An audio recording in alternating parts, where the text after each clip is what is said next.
బల్కంపేట ఎల్లమ్మ వారి కళ్యాణం, అమ్మవారి కళ్యాణం 2014 ముందు మామూలుగా ఈ ప్రాంతంలో జరిగేటువంటి కళ్యాణం ఈరోజు అంగరంగ వైభవంగా రాష్ట్ర వ్యాప్తంగా కాకుండా విశ్వవ్యాప్తంగా కూడా కొన్ని లక్షలాది మంది సమక్షంలో జరిగేటువంటి మరి ఈ యొక్క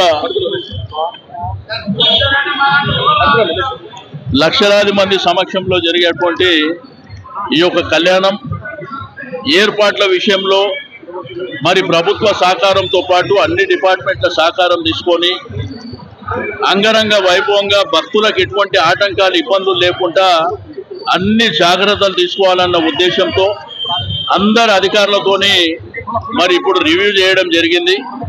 అధికారులు కూడా వేరియస్ డిపార్ట్మెంట్, ఎండోన్మెంట్ కావచ్చు, పోలీస్ డిపార్ట్మెంట్ కావచ్చు, ట్రాఫిక్ కావచ్చు, మరి అదేవిధంగా health department, GHMC, water works, మన ఆల్ డిపార్ట్మెంట్స్ ఎప్పటికప్పుడు మానిటరింగ్ చేసుకొని వచ్చే భక్తులకు ఎటువంటి ఆటంకాలు ఇబ్బందులు లేకుండా స్థానిక ప్రజల్ని కూడా గౌరవించే విధంగా ఇక్కడ కూడా స్థానికంగా కుల సంఘాలు ఉన్నాయి, అమ్మవారిని దేవాలయాన్ని నమ్ముకున్న వాళ్ళు ఉన్నారు.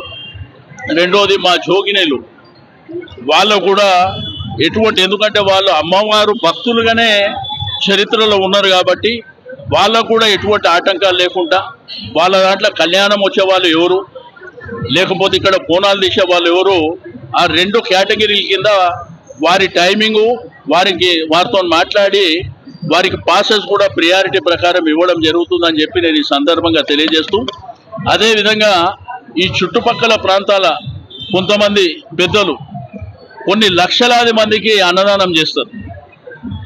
లక్షల మంది భక్తులు మరి తెలంగాణ ప్రాంతమే కాకుండా ఆంధ్రప్రదేశ్ కానీ దేశ విదేశాల నుంచి కూడా వస్తారు కాబట్టి అందరికీ కడుపు నిండా భోజనం పెట్టేటువంటి కార్యక్రమం చేస్తారు కాబట్టి వారికి కూడా ఎటువంటి ఆటంకాలు లోటు లేకుండా మంచినీటి సౌకర్యంలో కానీ ఎలక్ట్రిసిటీ విషయంలో కానీ, రెండోది టెంపుల్కు సంబంధించి సీసీ కెమెరాస్ కూడా మొత్తం ఈ బల్కంపేట ఇక్కడ టెంపుల్ అనే సీసీ కెమెరాస్ ఉన్నాయి.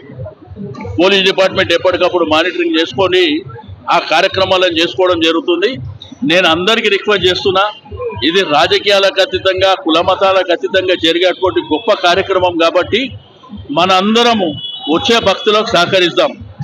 లక్షలాది మంది వస్తున్నటువంటి భక్తులకు మన సేవలు అందిద్దామని చెప్పి నేను ఈ సందర్భంగా తెలియజేస్తూ, మరి తప్పకుండా మీడియా కూడా పూర్తి స్థాయిలో సహకరించవలసినటువంటి అవసరం ఉన్నది. బ్రహ్మాండంగా మరి క్యూ లైన్లు ఉంటాయి. ఉన్న స్థలం మాత్రం చాలా తక్కువ స్థలం, వచ్చే భక్తుల సంఖ్య మాత్రం లక్షలాదిగా వస్తున్నటువంటి సంఖ్య కాబట్టి దయచేసి అందరూ కోఆపరేట్ చేసి ఈ కార్యక్రమాన్ని జయప్రదం చేయాలి.